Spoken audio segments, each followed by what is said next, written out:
it's on there, it seems irrelevant. And I think all of us probably feel similarly that it doesn't have any bearing on it. Could you look into why perhaps, Sure. I mean, ask the supervisor election, why? She could have said it at the canvassing board if she would We have. did ask at the canvassing board meeting, and she refused. Well, ask her She refused again. to answer. Ask her. I was just gonna say, she refused to answer that. There's no secret, there is no secret in dealings through the years with the current supervisor that she's very dismissive and condescending. It's a primary. It's a primary election. That's why it's I'm sorry, but it's a primary election. Right. So your ballot is different depending on. That's exactly what I was just gonna follow up and say. So that's why it's relevant here. It's relevant, well, but the fact of the matter is that the clerk has to give you your, Non-party affiliated items on the ballot. is a provisional ballot party related? Like when you regular vote, you get, if you're a Republican, you get one ballot, if you're a Democrat, you get another ballot, if you're independent, and that, is a that provisional true of the ballot, is provisional that the same too? as the provisional? Presumably. The people filled out the right information. It's just on the envelope, the clerk didn't write down. The clerk didn't write down. So for example, probably the two best examples are Mr. Mahoney, who came up before, and Lori Miller, Mr. Rice mentioned. You notice both of those would not have counted, except they went back to vote. I mean, nothing really changed. And I think they said they took the provisional ballot and ran it through the machine. It sounds like So that it's happened. the exact same ballot. Why would it count if I run it through the machine? That's the basis of my question. Is there some reason that we're not aware of that bounces it out? And you know, maybe that needs to be addressed at state law. I don't know. But she You know. did not answer that. That's Yeah. exactly the question that we asked her when we were there. And said, why is it, if you vote, you've got your form regardless of what party you are, and you slip it in there and it works. But because a clerk takes it, puts it in an envelope and doesn't fill out something on the outside, now that same ballot that would have been valid if you put it in the machine is not valid on the outside. That's, and we asked for a description of that and the reasoning for that, and she did not answer. Well, see what you can do to get an answer. That would allay our curiosity. That was the reason. That's one of the reasons. The reporter from the Post asked the same question. She wouldn't answer them either. Well, good luck. Yeah. Vice Mayor? Thank you. I don't have much to say because a lot's already been said here, but here's how I look at this. What I heard here tonight was that we're never going to know how many people left the polls because of the confusion. We don't know if the real provisional ballots were actually cast and or accounted for. We are hearing that in some cases, voters were told how to vote. It all adds up to poor training. Okay, it all comes down to poor training. And, you know, my understanding is that the supervisor, of course, is responsible for that training. You know, it was mentioned earlier that, you know, unfortunately, Palm Beach County has a pretty poor record recently, in recent history, when it comes to holding elections. You know, one supervisor was ousted and replaced by somebody who was even less competent. And that person was ousted. And when that person was ousted, during that process, you know, there was a lot of emphasis being placed on the need for the new supervisor, whoever that would be, to rebuild the trust and the credibility of the supervisor's office. Now, I haven't actually been keeping score, but it just seems to me that, you know, there has rarely been an election, at least in the last 6 years, 8 years, where there's not been controversy. So there's a pattern coming out of the supervisor's office of not being able to run an effective election, which is totally unacceptable. Now, the question that was posed by Glenn earlier was, you know, do we want to kind of step back and do some more investigation?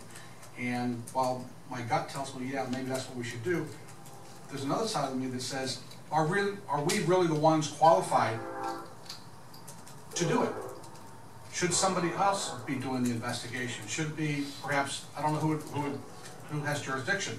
Would it be the state of Florida, or would it be the federal government, Department of Justice?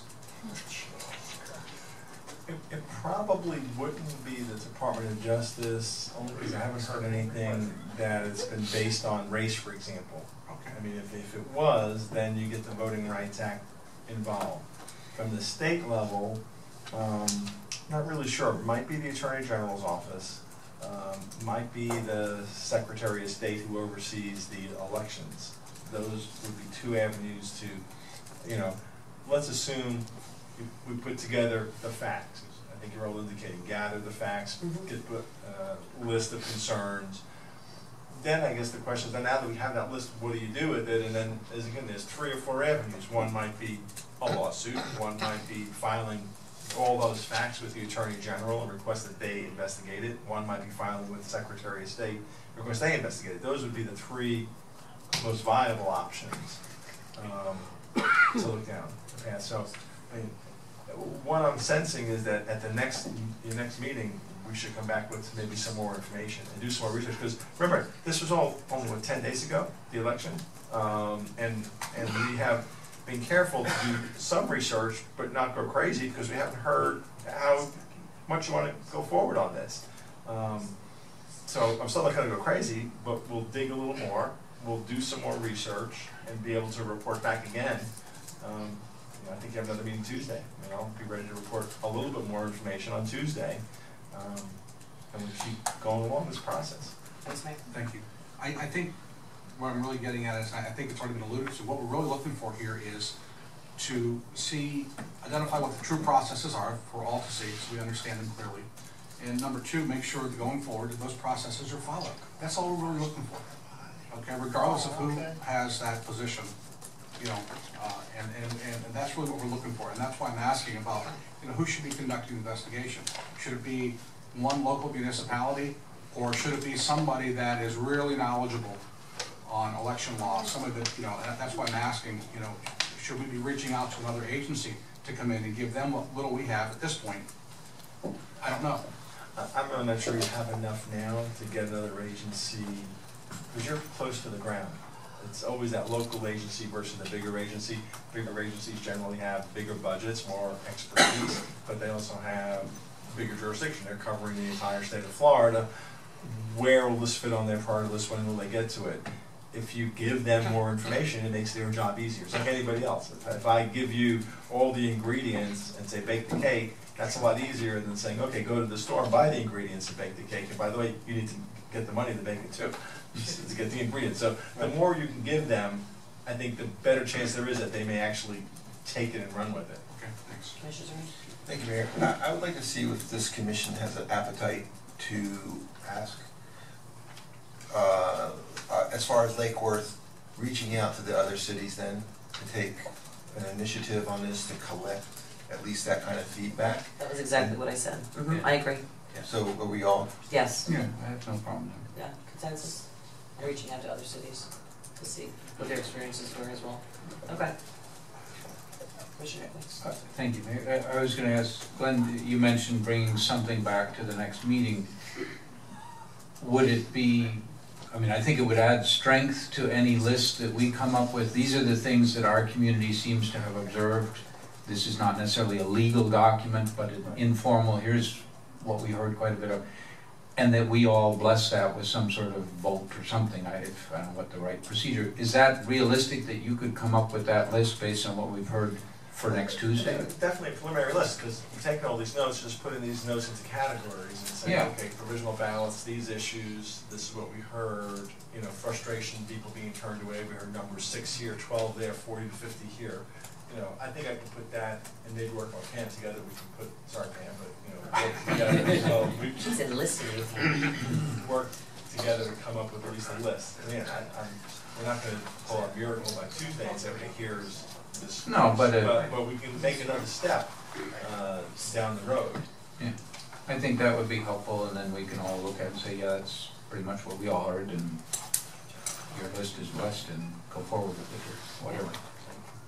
And that list might be helpful in contacting other communities. This is what we found. There's no denying the stories that we've heard tonight are disappointing, to say the least, especially in regards to everyone's right to vote. So I'm glad. I think we have consensus here, folks. Okay. Thank you very much. I'll entertain a motion to adjourn.